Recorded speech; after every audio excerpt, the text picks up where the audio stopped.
I get it, Isaiah. You talk about Bitcoin all the time. Well, as I go out and about, I continually hear the demand for, hey, I need more Bitcoin education, or I don't really understand. I hear you talking about it. I know you're passionate about it. I know you have a lot of conviction, but I need more info. And that's where Bitcoin for Vet Med really came from, was taking, hey, the 10,000, 100,000 hours of time that I've spent and distill it down into bite-sized courses and walking you through of getting a foundational why, a little bit of understanding the technical side of Bitcoin, and then how to grapple with the fear, uncertainty, and doubt, and just the things that you hear throughout the media, and giving you the ability to up your Bitcoin knowledge to go from zero to hero and feel a lot more comfortable saying, okay, this is something that matters, and I want to take some of the value that I create and save into Bitcoin. So head over to bitcoinforvetmed.com or click the link in the show notes. We all know as a practice owner, one of the last things you want to think about is tax planning and strategizing for your practice. In addition, the long list of tasks on your radar, it's really hard to do everything. You have to find a trustworthy team of experts that understands the unique and specific needs within veterinary medicine. My suggestion would be my friends at Granite Peak Associates. Granite Peak is an advanced tax planning and veterinary practice advisory firm who has spent many years working within vet med. Their team works year-round to make sure you're able to maximize your profitability while also minimizing your liabilities. Whether you're in the process of purchasing a practice, looking to grow your practice, or transitioning towards the sale of your practice, they are the experts to help guide you through.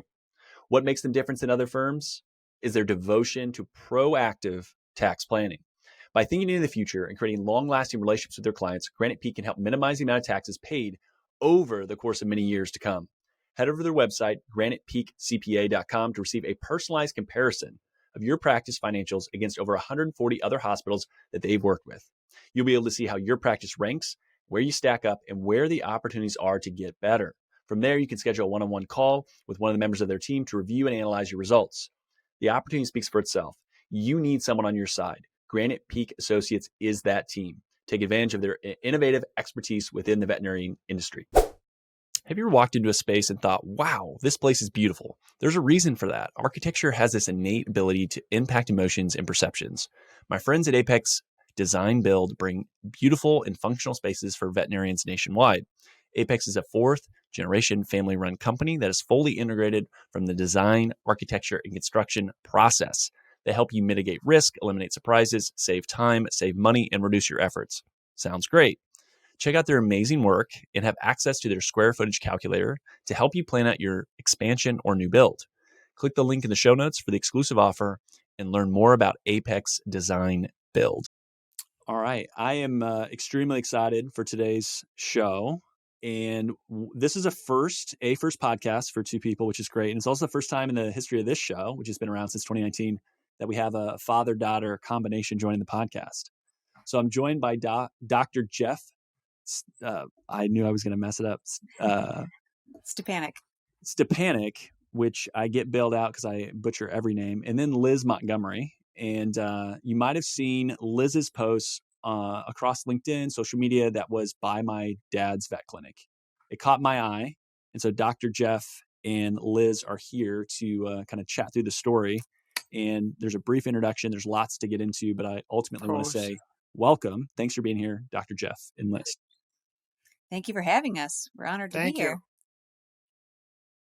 Yeah, I want to kind of start with kind of getting a picture and a kind of a background of the clinic itself and kind of the story. And Liz, you and I connected, we chatted, we had a really kind of wonderful conversation, and it was all about, how things kind of came to be. But I want to let you and Dr. Jeff feel free to chime in of just the clinic itself, kind of the story of how getting the website launched and this whole journey has been. And we'll kind of unpack it from there. I know it's a 30 plus years of story. So we'll kind of unpack it as we go, but anywhere that you want to start, take it away. And I really want to just kind of highlight what you have going on today. I will start with an anniversary because my first day at the Ark Animal Hospital was exactly 39 years ago. That's when I purchased it from a Dr. Klein, who was kind of ready to retire. He enjoyed his recreation. He was a ranked bridge player, so he played a lot of bridge, and veterinary medicine was it was available. The gentleman I worked for was absolutely great. Dr. John Flynn at the Westgate Animal Hospital was a great mentor, but it got to the point where he wasn't quite ready to give up half, and I kind of needed half to progress. So we got along really well. The clinic shared things.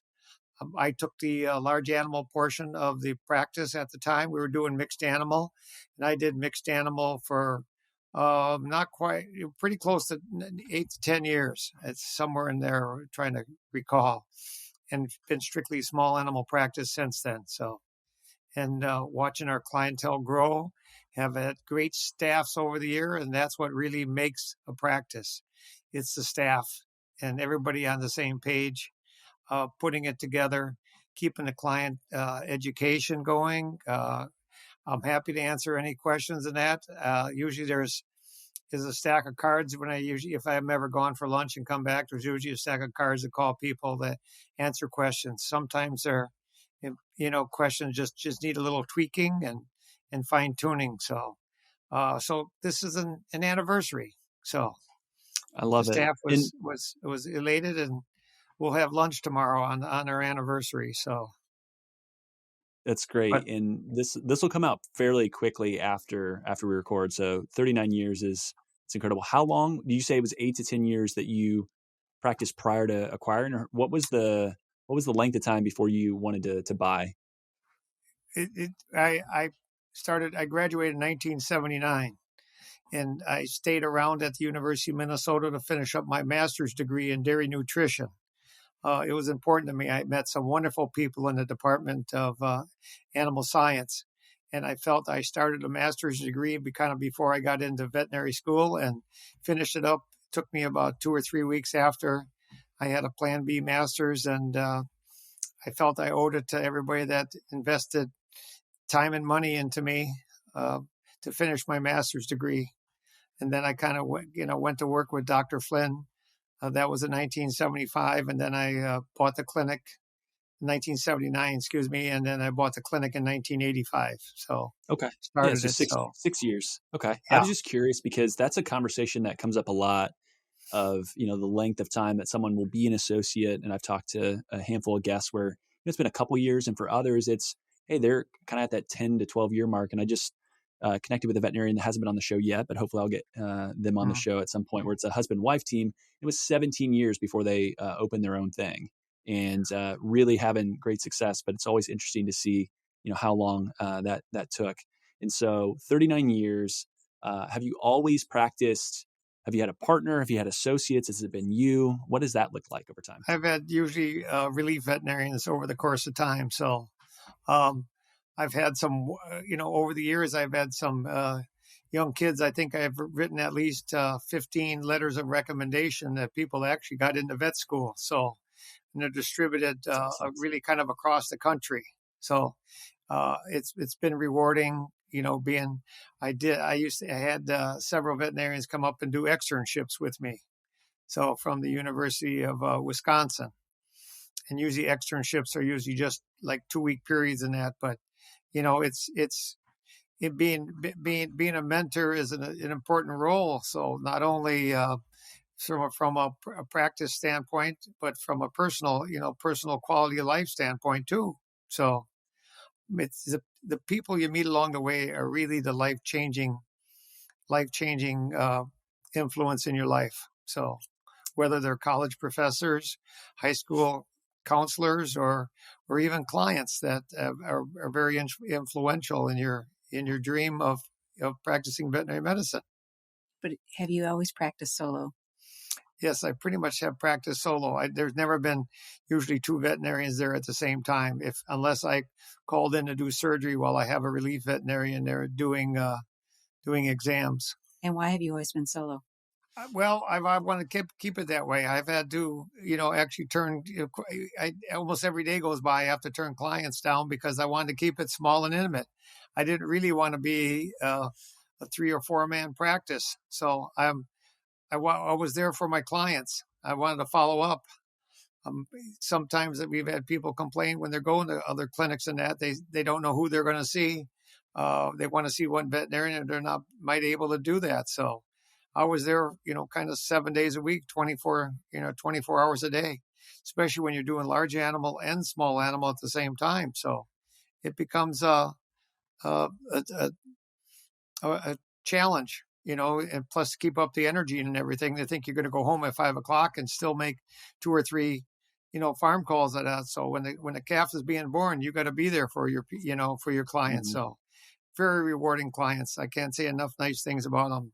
They're the ones that, put my kids through school.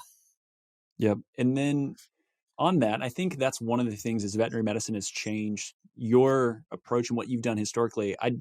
Again, I hear this and I don't know because everyone's wired differently, where I think there still is that desire, but at times I want kind of normal working hours. I want it not to be as, extended into this like on call all the time. And I know on kind of the way that you're structured now, like you're not doing emergency, right? So you kind of have those set hours. The other thing I should add is, can you please talk about the area that you're at? I didn't put that in the intro, but you're in Wisconsin. And I think that's important. And I know, Liz, you've done a lot of work there as well on kind of the area, because I think that's important when you look at where do you want to put down roots, where do you want to own a business. That's going to be where your community, where you raise your kids, as you talked about, Dr. Jeff, going through and getting to know the people as well. Well, it was easy to kind of come home because this is my wife and I both graduated from University of Eau Claire.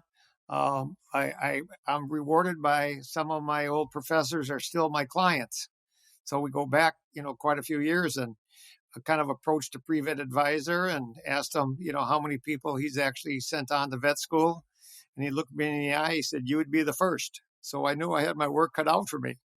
So, but leaving the clinic, and I had an offer. I kind of did with Dr. Flynn at the Westgate Animal Hospital. I did some job shadowing and pretty much had a job offered before I even left the school. So yeah, I knew. I mean, I knew that coming home was important because our parents are here and my children have been raised here. So Eau Claire is a town about 71,000.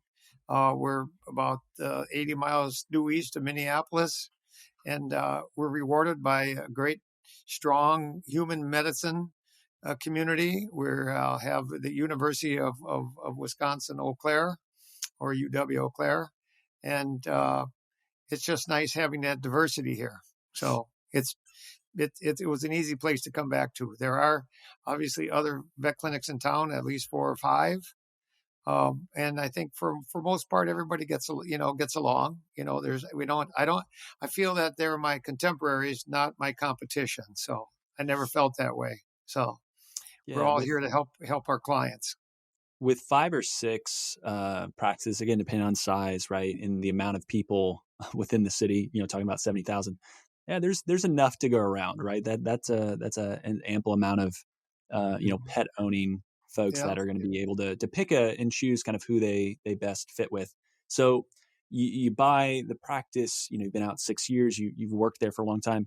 Had over the years, right? You're there, you get established, you kind of get your feet under you, because being an owner and doing something new as a business, there's a lot of change, and you got to really kind of grasp those changes and adjustments. But 5-10 years in, did you start thinking in the future, okay, you knew you wanted to just be you, but what does this look like in the future? Was it something where you had that intention of, that young veterinarian from the area coming in and buying you out, and transition it that way?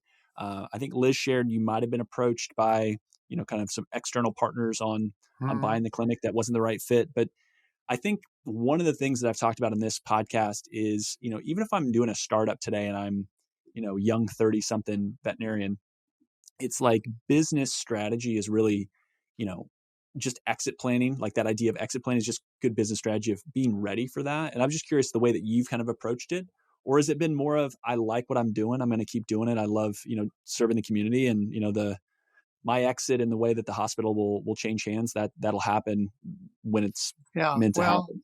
people ask me who I want to sell to, and I said I'd like to find a younger me.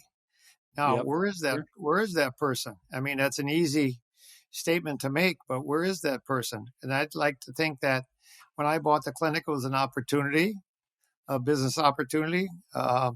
It was when I bought the clinic, the income was Dr. Klein just worked a few hours in the morning, and it was just kind of sparking along there a little bit.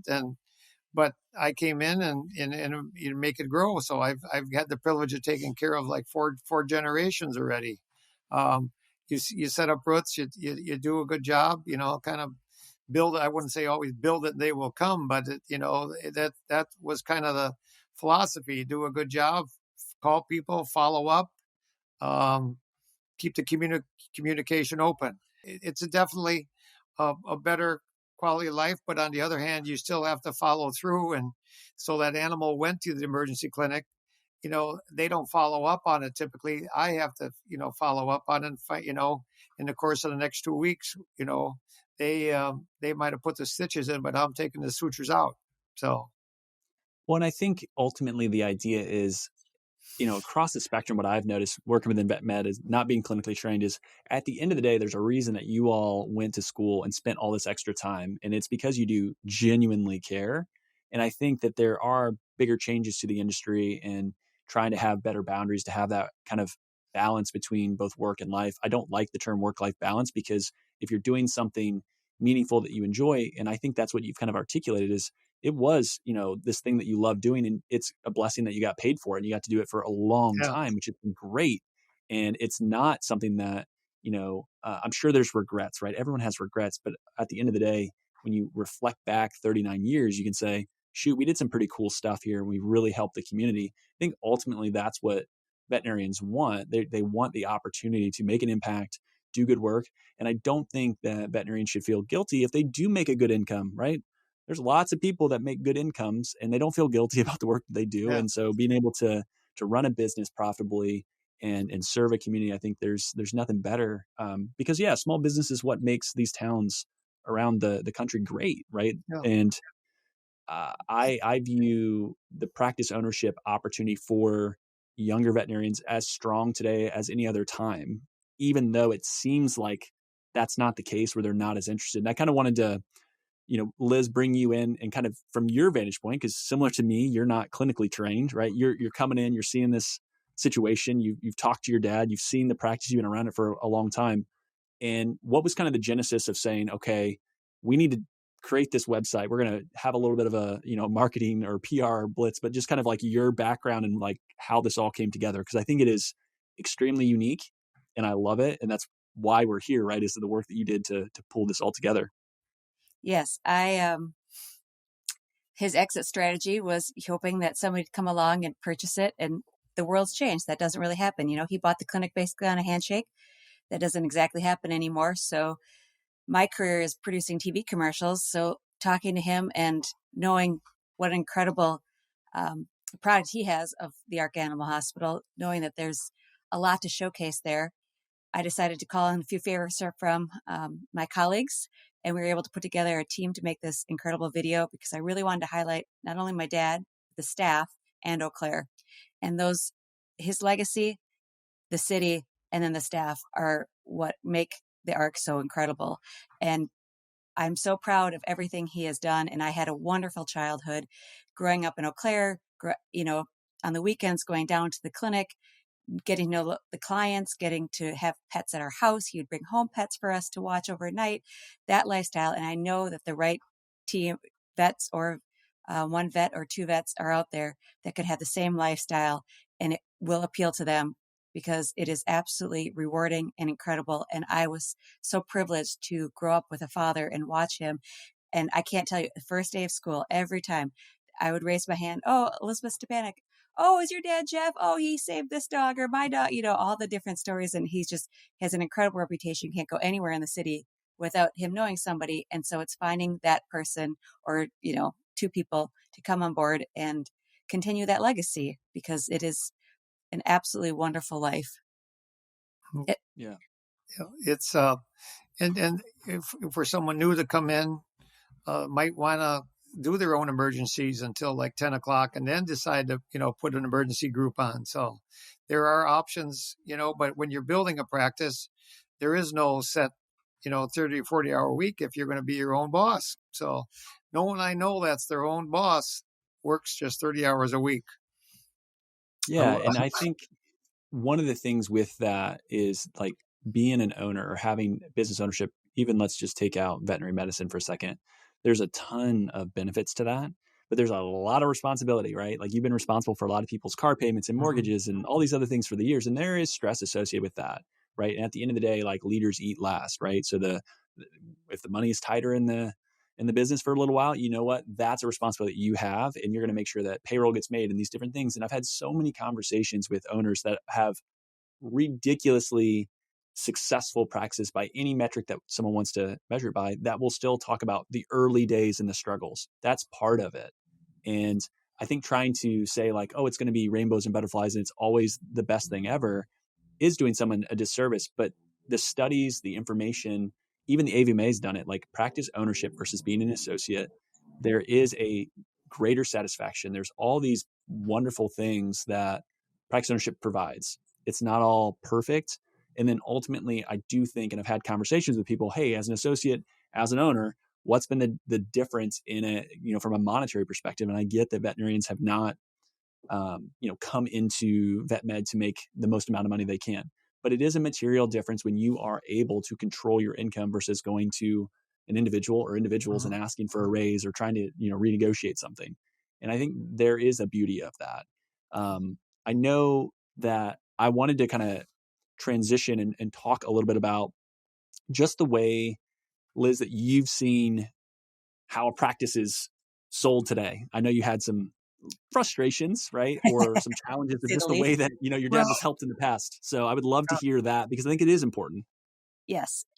So when I started this journey, when I was realized that, okay, we have something we could put together here, where I started just reaching out to every contact I could think of, including yourself and all the different networks I could, to find out where are these potential buyers and what are they looking for. And it was unbelievable that I found out how there's such a disconnect from anyone reaching out to these potential buyers. Like there's no education really that I've been told in the vet schools. And then beyond that, they're not educated about the absolute positive aspects of ownership.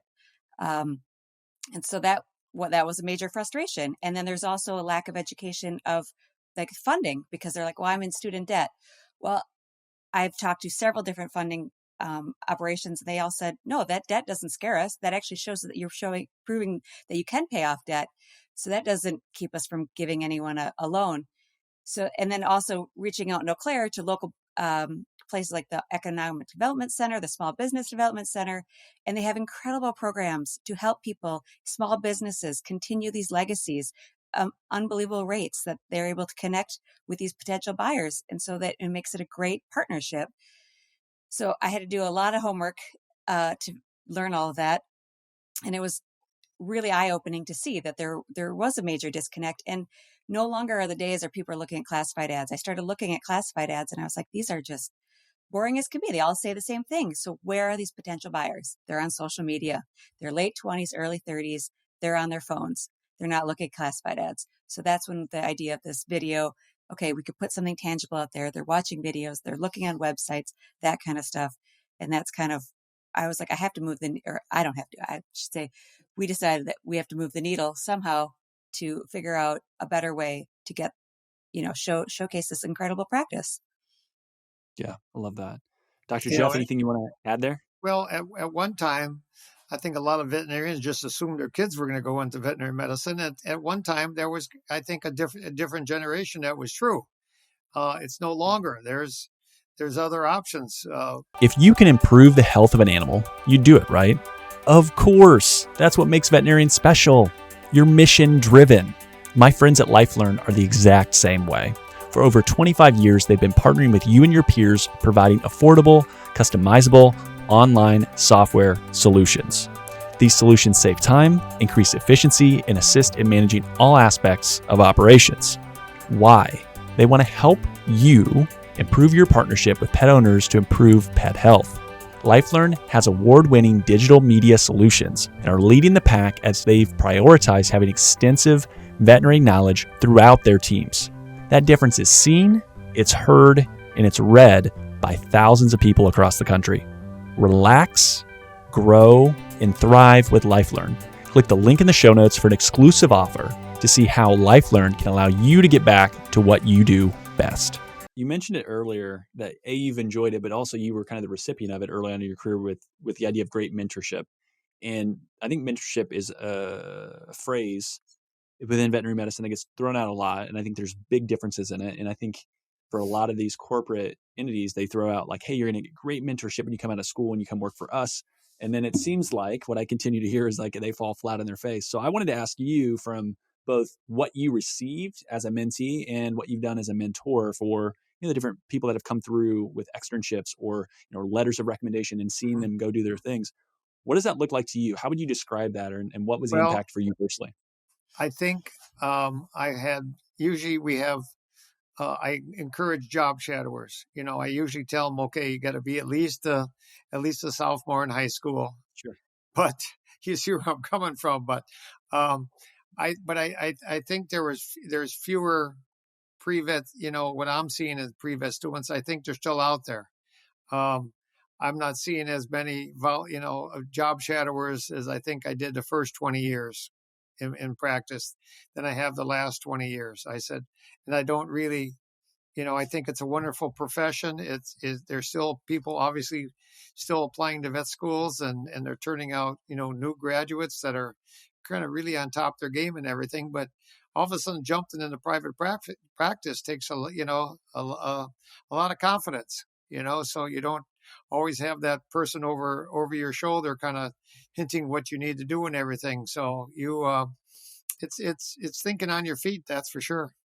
So, but most of the time it's following up and staying in contact with your clients, seeing it. Now that dog that I saw 2 days ago that was vomiting, is it still vomiting? I asked the client to call, but if I don't hear from them, I need to call them and find out. So you only know, if you communicate with someone. So I think the idea of confidence within vet med is one that's been a recurring theme for quite a while. Where I've had different guests talking about younger veterinarians coming out where they just want to refer everything out because they don't feel comfortable. Maybe they've not done enough. Whereas I'll say back in the day, right? yeah, You're kind of just thrown into the fire and say you're going to learn. And some of that is like just through experience and you're going to make mistakes, which again, it's hard at times when it doesn't go your way. And it is a hard phone call or a hard conversation on the other side. And I'm sure you've had, your fair share of those, but being able to instill confidence in younger veterinarians to say your skill set's there, you can do it, I think is huge. And I look at yeah, that as, a big thing for mentorship. And then just communication, because I hear a lot. I got into vet med because I don't want to deal with people. If I wanted to deal with people, I'd go into human medicine or something, right? right, It's like, well, no. The pet still is attached to this yeah, human, and you got to have good communication. And I know you've hit on that a number of different times, and it does make for a loyal client base because someone like me or even Liz, right? We don't speak the same language. We need it to be explained to us. We might have questions where it doesn't make sense the first time. So being able to follow up is super important. yeah. So I think And that's that's great. communication is everything. It really is. So when the communication breaks down, uh, that's where things go. We know in the profession there's going to be highs and lows. You just can't let the lows wear you down. So you got to have a plan for the pain. So because it's gonna happen. So and that's what I want to get across to new graduates. So you are going to stumble, but the whole idea is get back up and get back at it. So because that's how you learn. That's how you're going to get better. So If you had to kind of go into the lab, let's say, and create the character traits for the perfect individual that's acquiring the clinic, what does that person look like to you, Dr. Jeff? obviously liking the animals is the easy part. So, but they have to like people, understand that there's differences in people. So some people might, it's when you draw up a treatment plan and someone says, well, I can't afford $400. What can you do for $200?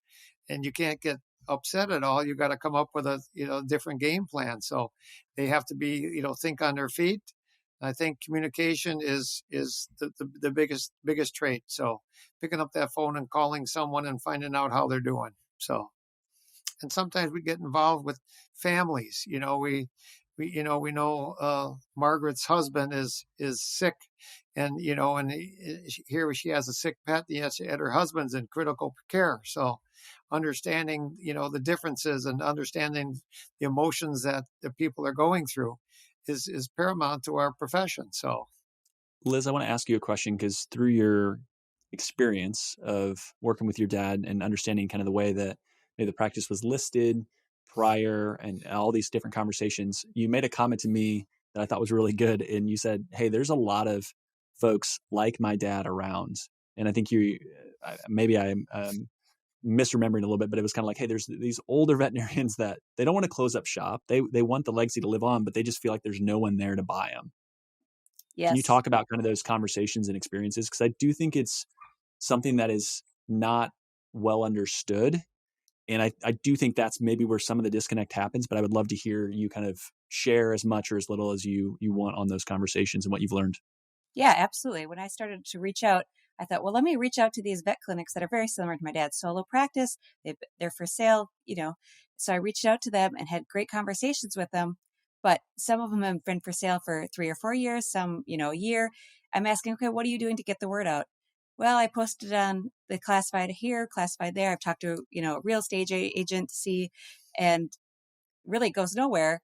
And so they're like, well, I guess I'm just going to keep working until I got to close up shop. And I have to believe that there's these young vets out there that do want to buy these practices, but the veterinarians aren't sure how to market. And so it's either they have to sign with a broker or they go with corporate offer, but a lot of the corporate offers aren't ideal for every clinic.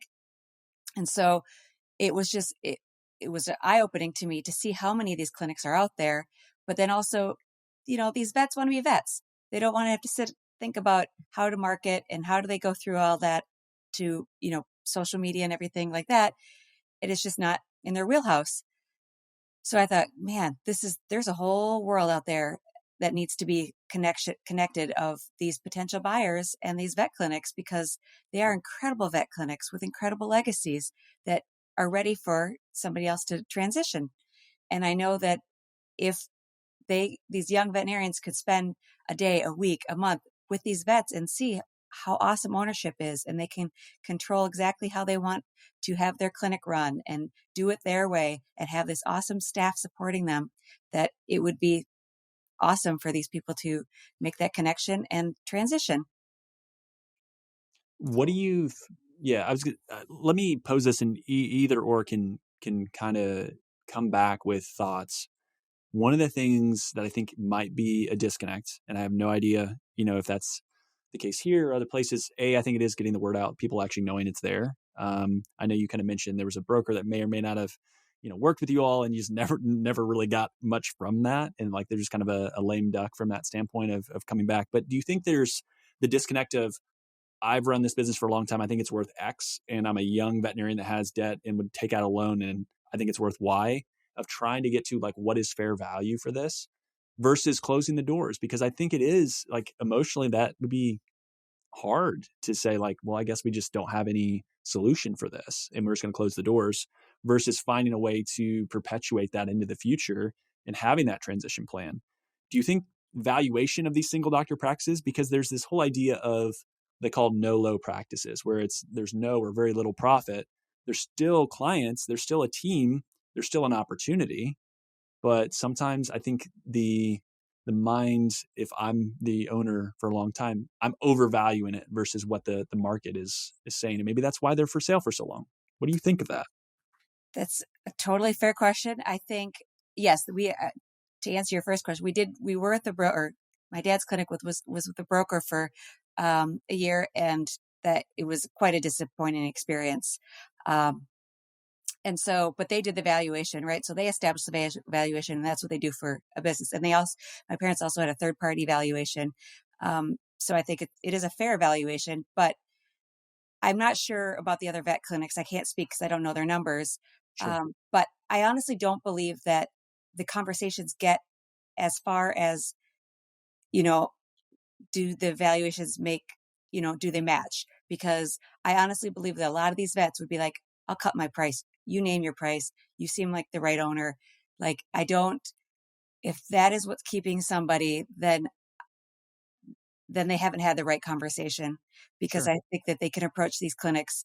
Obviously not, too crazy though, but I do believe after talking to a lot of these vets that they would be willing to, hey, for the right owner, will help you with your student loan, or let me put you in contact with these different companies that can help, or businesses, I should say, nonprofits, or whatever it is to help with these loans.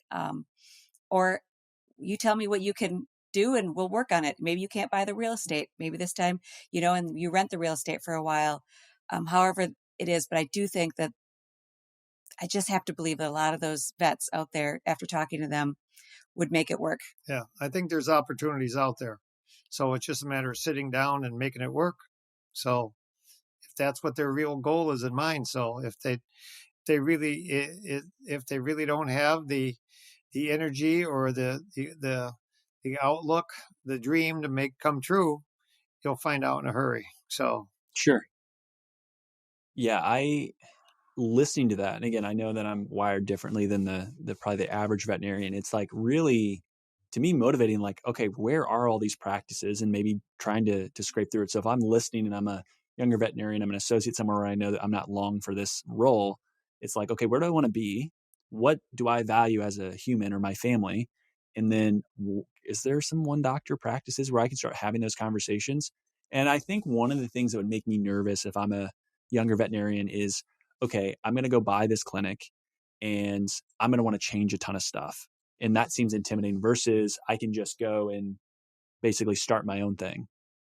And I have conflicting thoughts on that personally, and I've seen it work both ways really well.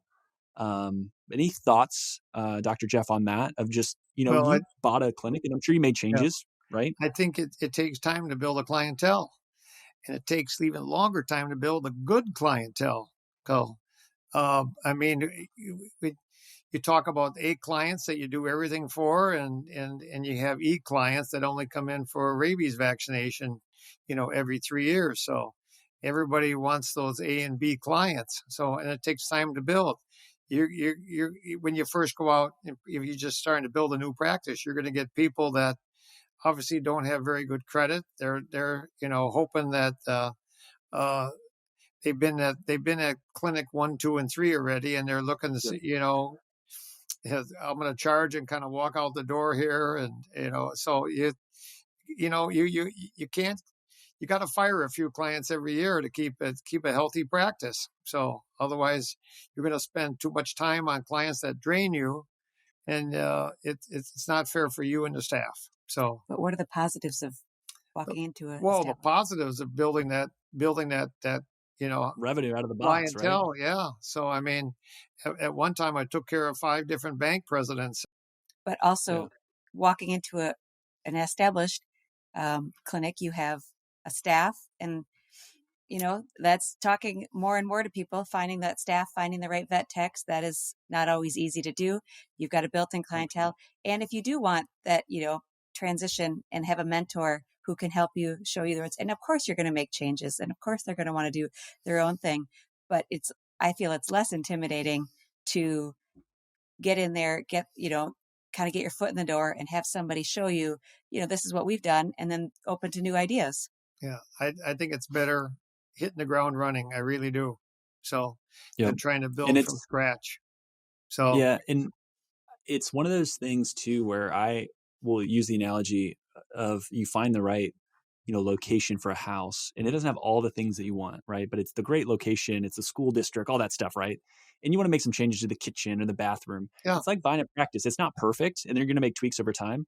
Versus I have to go buy the lot and build a new house. And it's going to take a lot longer. Right. And there's not yeah, saying it's right or wrong. Some people Exactly. really want to build the house and yeah. have everything day one, but there is something to be said. And I actually want to come back, Dr. Jeff, to the good clients piece and how you've had those difficult conversations over time when it is someone you kind of need to fire because, we're in the Midwest where we have this kind of Midwest no, and we're nice people, right? I Yeah. always joke with people from the Northeast. They're just kind of rude. My sister Yep. lives there, so I can make fun of them, right? But I've always connected best with folks from the Midwest, right? And then folks from the South. It's just the relationship is different. And so good clients, how do you describe them? And then the ones that are bad, do you have any good suggestions or verbiage or strategies of how you've kind of let them know maybe we're not the best fit and you can go to another clinic from Well, here on out? and you have to fire if you're not firing a few clients, you're putting your staff under stress, and a lot of times when clinics get together, they have the staff meeting and they decide as a group whether the fire, they bring that up and decide to fire them. But years ago, one of the drug companies did a survey for me. They sent out to my clients and everything, and 90, I'd say 95% of my clients were referred by either family or friends. 95%. That's what you build on. I don't want a clinic that has a busy location and it's picked because of its location. If clients are picking you because of location, they're picking you for the wrong reasons. So And what makes a good client?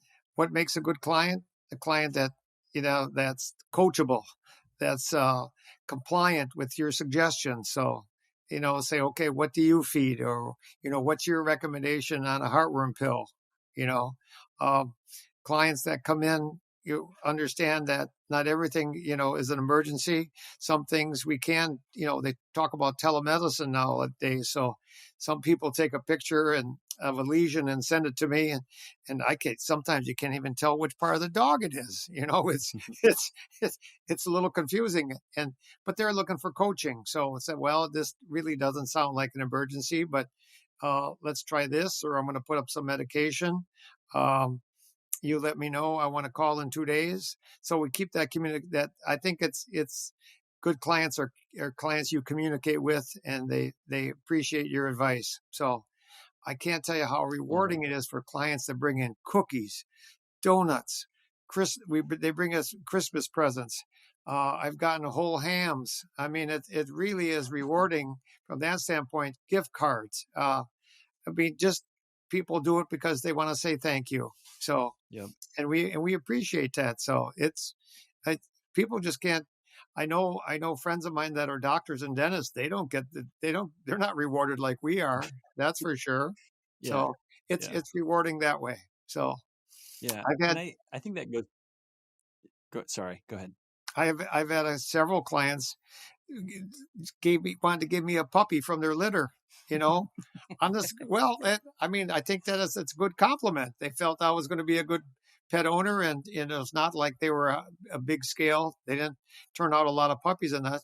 They just thought I'd make a great owner. So that's been kind of rewarding. So I'm in. A lot of people obviously wanted me to take care of they're afraid that as a single older person, said, okay, what's going to happen to Fluffy, when I pass away. So I was in people's, I assume I was in the wills. They sent me a piece of paper saying, this is what I'd like you to follow through, Jeff. So I have a file in my cabinet there, just to follow through and everything. So, or they wanted us to rehome them with a good owner, or they had 2 dogs and make sure they went to the same home. So we're going to go out of ways that make that happen if necessary. Only one has proven true. So, it turned out well because my mother ended up with the dog. Remember? Well, and I think Angel, just going back to like clients in the community, and again, I think that's part of anyone wanting to have the conversation of like, where do I want to go and live and spend time? So maybe they're not from Eau Claire or Eau Claire. Nope, How do I say it best? I'm not. Eau Claire, Okay. Clearwater. Okay. Got it. But it's one of those things where you can say the type of people that fit for what I'm looking to serve or the community I want to be in. And I think that, what you talked about, like the gifts or the relationship and building that, it does take time, and that's an authentic thing that you can't fake, right? You can fake certain things, but that's certainly not one of them. As far as being able to build that resilience and kind of just relationship where someone is going to come in and trust. And that to me is one of the really cool and satisfying things about running a business, is being able to kind of put your stamp on it. And then also, hopefully, Lord willing, in the future, there's a new owner of the clinic in the future that can do that, and then some, right? But I wanted to kind of open it up to both of you. I know I probably have not asked some questions or some things that you feel like are really, really important that you would want to share. So for anyone listening, whether it's advice on ownership, Dr. Jeff, or what has been kind of your favorite memory of the hospital. Liz, anything you want to highlight from the work that you've done to highlight the clinic, or I'll obviously have a lot of this stuff in the show notes. So if someone does want to move to Wisconsin and is looking to buy a clinic, that would be amazing. And I would love if this podcast was part of that. But anything that you all want to share, either one can go first. I'll start with one you just touched on, the community. Eau Claire you can't beat it. I mean, the safety, the schools, the education, having the university here, but just there's a downtown that had a revival, and it's got an incredible culture. It is absolutely was a wonderful place to grow up.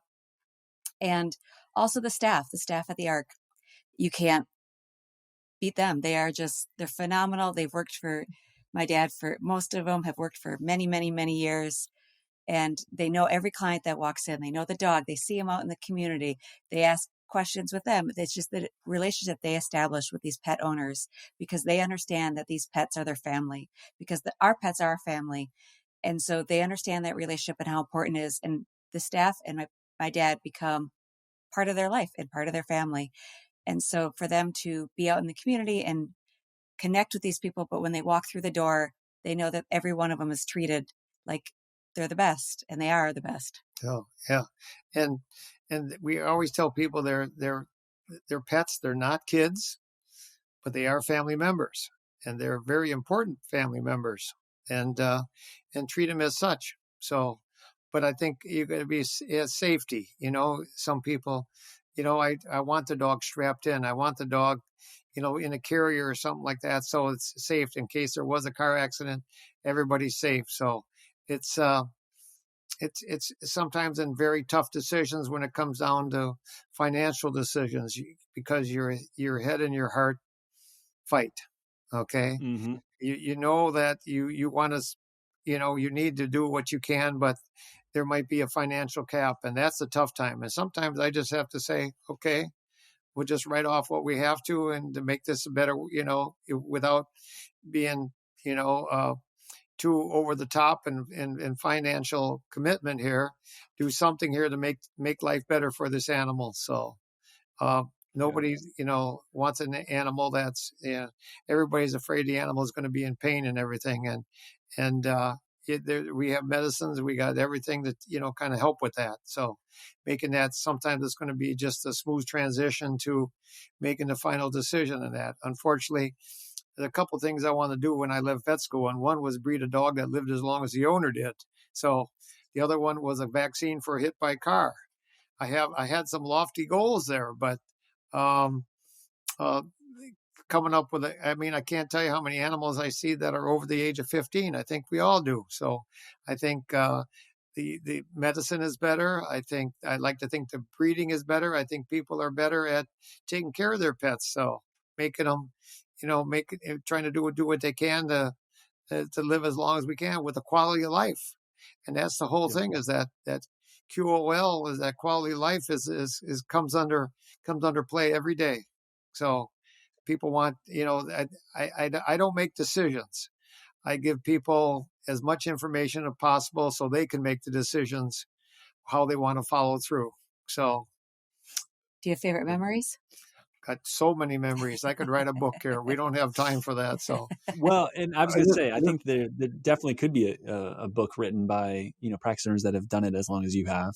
I love that. I do ask a ton of questions on this, and I always like to turn it back around for any guest. And I don't think I prompted either of you, but do you have any questions for me that you want to ask, or things that would be, closing thoughts if there's no questions? So it's a wonderful profession. It really is. And I'd like to think people are going to enjoy the profession enough to stay with it for a longer time. It's not work if you enjoy it. So, and people ask, well, when are you going to retire? I said, there'll come a time, we'll find the right person to take over. But in the meantime, I work with wonderful people. I take care of wonderful people. I take care of wonderful pets.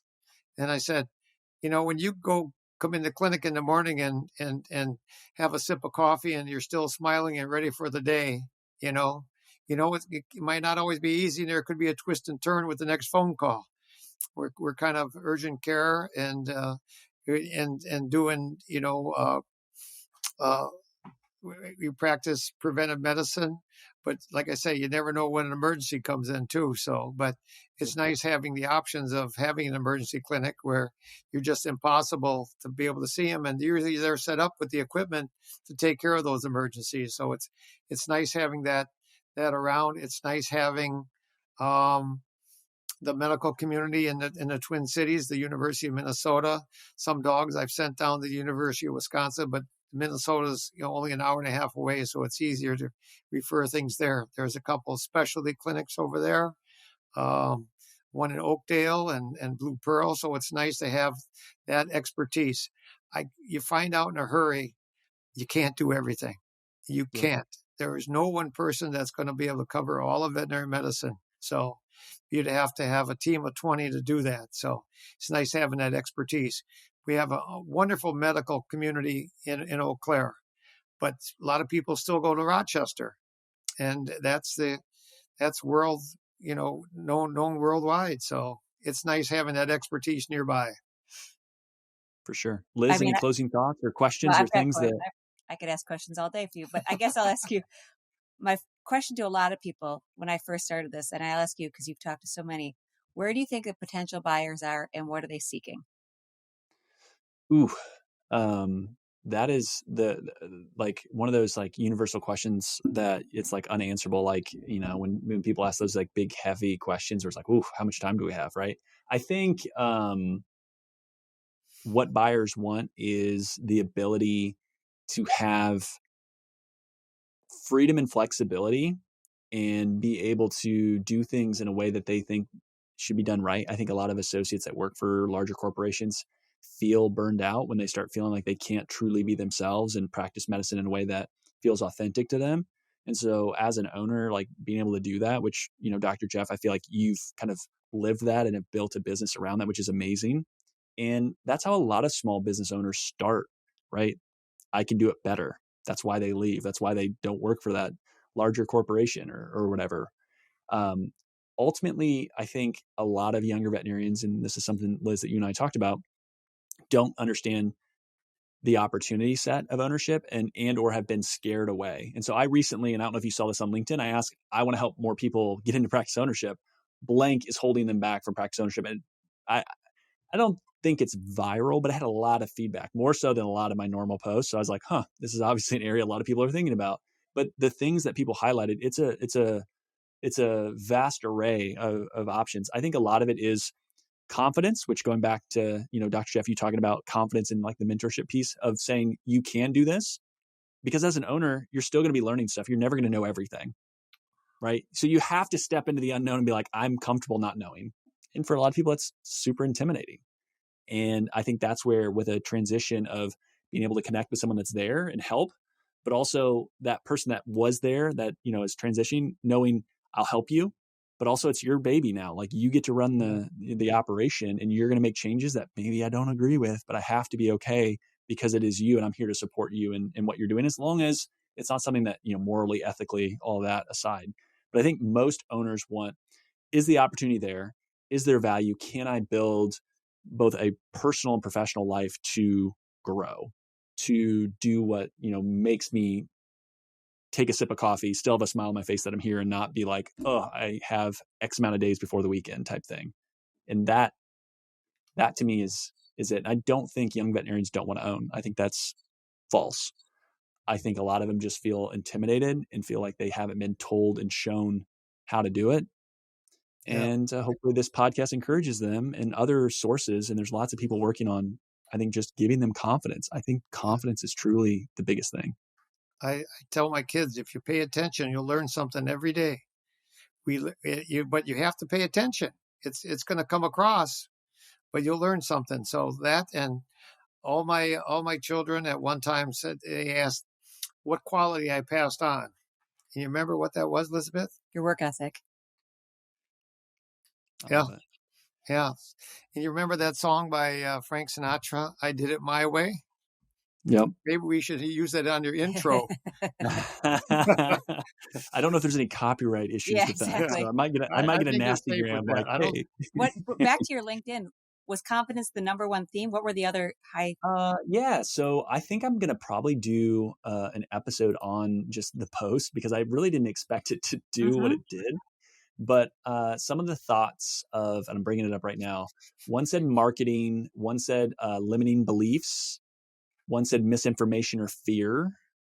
Lack of business knowledge and cost. Wow. Yeah. Lack of business management expertise, fear of the unknown, lack of business acumen, fear of failure, fear of being alone, having to manage, generational differences. And then someone said, "What do you mean by that?" And it went into a whole tangent.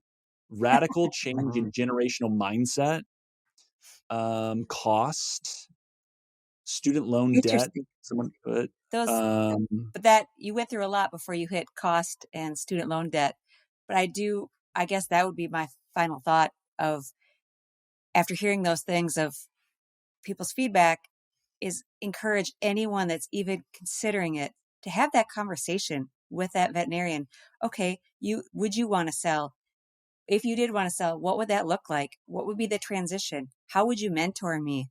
Like cost aside, it's finding that fit and seeing, okay, could this be a good fit for me? Whether it's obviously we hope it's the Ark Animal Hospital that they want to have a conversation with, but based in their community or where they want to live, opening that door to these vet clinics because asking the vets what's been positive about ownership and what do you see, your exit plan, and how can you help me get this confidence and transition, and what happens if I want to make changes? Are you open to that? I think those it's just having those conversations. You don't have to say, hey, I want to buy your clinic. It's just have, a simple conversation to start. I, Amen. I think more honest, open dialogue. And then you might not, there might be zero interest that after you have a conversation, that's the right clinic. And what you can do is be very respectful and kind and say, you know what, not the right opportunity, but really learn something from this. Back to Dr. Jeff. Hey, if you pay attention, you'll learn something every day.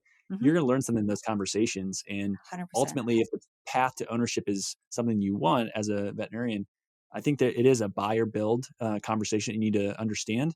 But there are, I think, really good acquisition opportunities. You just have to go out and find them a little bit as well. So maybe there's a little bit of effort. But honestly, as well, like I'm sure, this is a great opportunity that you can chat if you're looking at Wisconsin. But if you're not a snow person and you need, more warm weather, I'm sure there's opportunities in Arizona, right? Like you just got to Exactly. look for these type yeah. of folks and be willing to ask questions and be open. And what you talked about of if the opportunity is right, you can probably have an honest, deeper conversation on the financial impact. But there are lots of people that will line up to lend to buy a practice. And if maybe it can't be done that way, and maybe there needs to be a creative arrangement, a private sale has all the creativity that you want to have. You can go to an attorney, you can structure all kinds of things. It can be an installment sale, it can be this or that. You can do all kinds of different things. Now, that's a conversation between you and whoever's buying, and if it makes sense. But if the dollars and cents add up and the personality is right, I think there's more flexibility there than folks would probably think. So You hit it right on the head Yeah, there. That's exactly and right. when it comes to, like we talked about marketing, I have never advertised ever. And I'll put a little ad into a dance competition program, good luck dancers or good luck hockey players. But I always, because like I say, 95% of my clients come referred. Why would I want mm-hmm. to advertise? I don't, Yeah, but boy, there's a lot of people that want you to advertise, that's for sure. So absolutely. just I not know my of another. style. I know another hospital that their advertising was they gave out hoodies to their kids to give out to their friends at school that were really nice. And that's what Hmm. they did. And they've always just given out X amount of hoodies per year. And it's worked really well, right? Yeah. Because they're from the community I and was going to say they your know marketing the is people there. And it's supporting just, that's You, their style.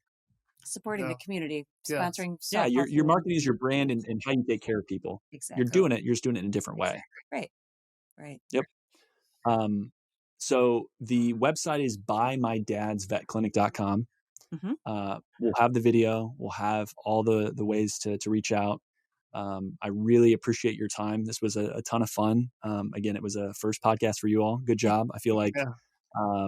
you did great. I threw a lot of different questions at you, and I appreciate the time. And I'm looking forward to keeping tabs on how things go and if there are conversations that are sparked from this. If not, hopefully there is that person that will find a way to be connected. And if you're listening and you know someone from Wisconsin that wants to own at some point, share the Or episode with them, share Minnesota the or content. Illinois or Michigan. Yeah. If you want to be in God's country here in the Midwest, come Midwest, and nice. find a So, really great location with a spot to raise a family. Absolutely. Years ago, I had someone from the newspaper come in and wanted to do an interview with me, and that because I was a solo practitioner. And he sat down, and I think we talked for an hour, and he said I gave him over about 48 hours of material to cover. So he said, you were the easiest interview I've ever had. So because I brought my enthusiasm, and that's what I think that's what he was looking for, but not always conveyed on newspaper print, obviously. So sure, we are I love it. Incredibly grateful for you taking this time. Thank you. Thank your listeners. Absolutely. And just absolutely be in contact. We would love to have any conversation. And if you're in an area that isn't, you maybe not Wisconsin, I promise you, I've probably talked to a vet clinic in an area. So I'm happy to point you in a different direction. But yes, have those conversations and know that, there's a lot of positive aspects to ownership, but we really, really do appreciate you, Isaiah, having us on. And so, and if you're ever up in this area, let us know. So please. Yes, we'll give you your dog, all the dog fill you could ever want. And we got some wonderful restaurants here we can talk. So, Well, again, it's been a pleasure. Great getting to know you both, and excited for the reception of this one, and hopefully there's some good things to come. So thank you so much, and have a great one. Thank you. You too, Isaiah. Thank you. Finding a job or finding a veterinarian shouldn't be a waste of time.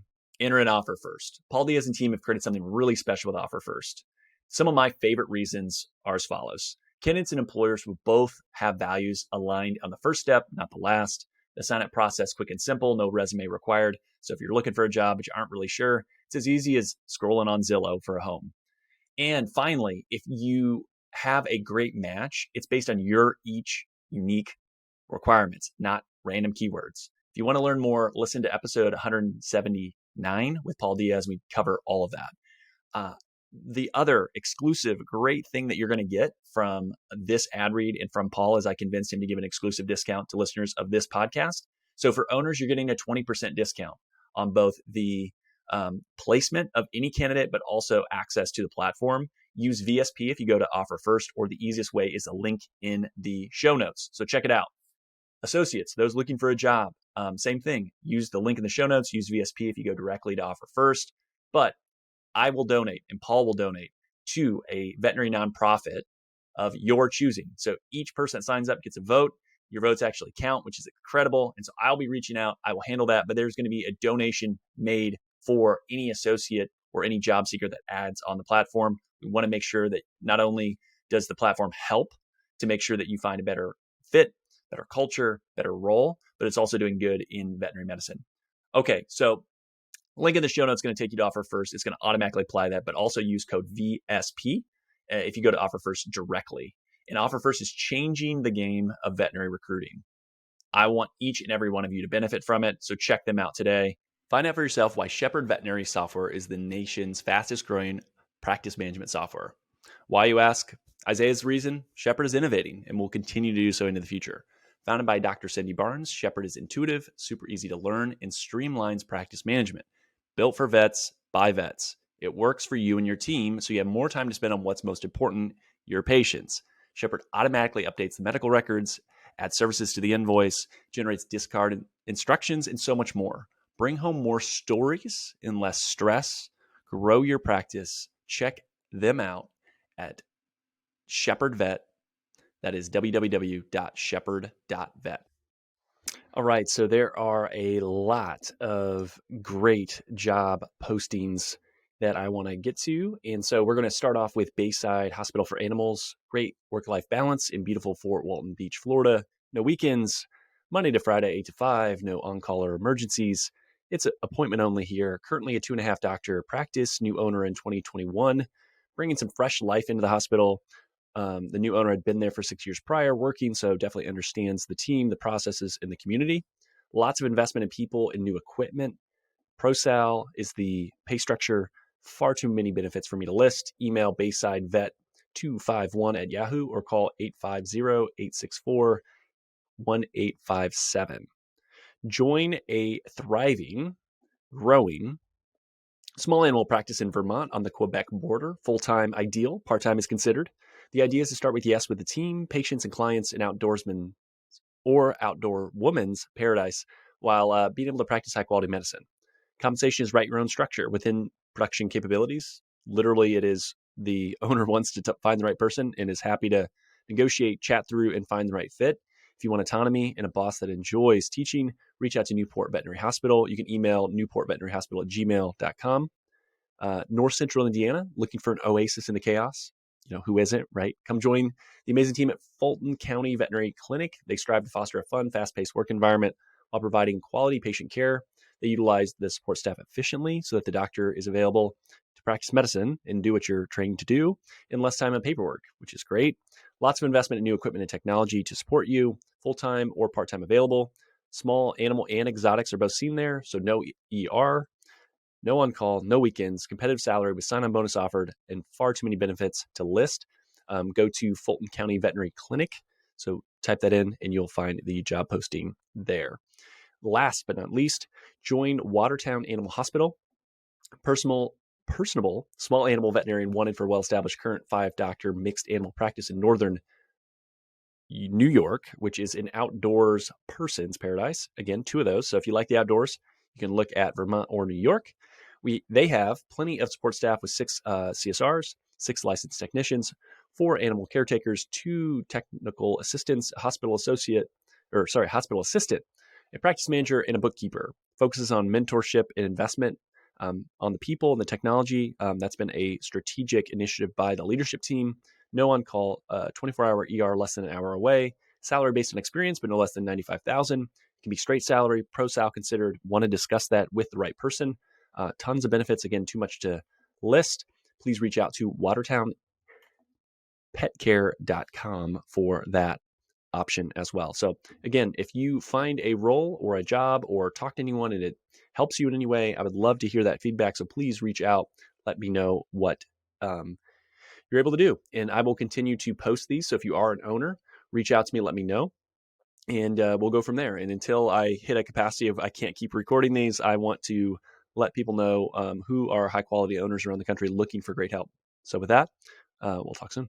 Thanks for listening to today's show. The comments made on today's show should not be taken as investment, tax, or legal advice. All comments are for educational purposes only. You should talk to your professional team before implementing anything. If you want or need financial advice, my day job when not podcasting is helping veterinarians grow their net worth. Our team is taking new clients, and we are ready to talk to you at any stage of life. Come as you are. I always say bring the mess, right? Like if things are unorganized, that's okay. There's no prerequisites to become a client. Isaiah Douglas is a partner at Vincier Wealth Management. Isaiah is a registered investment advisor, registered with the SEC. The biggest compliment you can give me in the podcast is to share it with a friend. Reviews help the show get found, and Apple Podcast is the platform that is predominantly used for people listening to the show. If you have 3 minutes, love the show, head over to Apple Podcasts, give us an honest rating and review. It helps more people find the show. Also, the new YouTube channel is up, and I'd love to have you subscribe. Vainly, I want 100 subscribers at least. Lots more, obviously, right? But I get a vanity URL if we get to 100. That would be great. It makes it easier to find the YouTube channel as well. For all of today's links, information, head over to the veterinariansuccesspodcast.com. There you can subscribe to your favorite podcasting platform. It'll be a link to that YouTube channel I just talked about. You won't miss any other episodes, whether you listen on Spotify, whether you have some other ancillary podcast platform. Please like, subscribe, all that stuff. It certainly does help. I appreciate it. Finally, if you want more information, insights, want your voice to be heard, want to share ideas for content, say, hey, Isaiah, I want you to have this guest. I want you to talk about this topic. Go over to the Facebook group. So you can search for the Veterinarian Success Podcast on Facebook or head over to veterinariansuccesspodcast.com, scroll to the bottom about your host, click on the Facebook icon, and that'll get you in the group. But thank you so much for listening. It means a lot to me to be able to see the podcast grow and continue to impact people. So with that, until next time, we'll chat soon.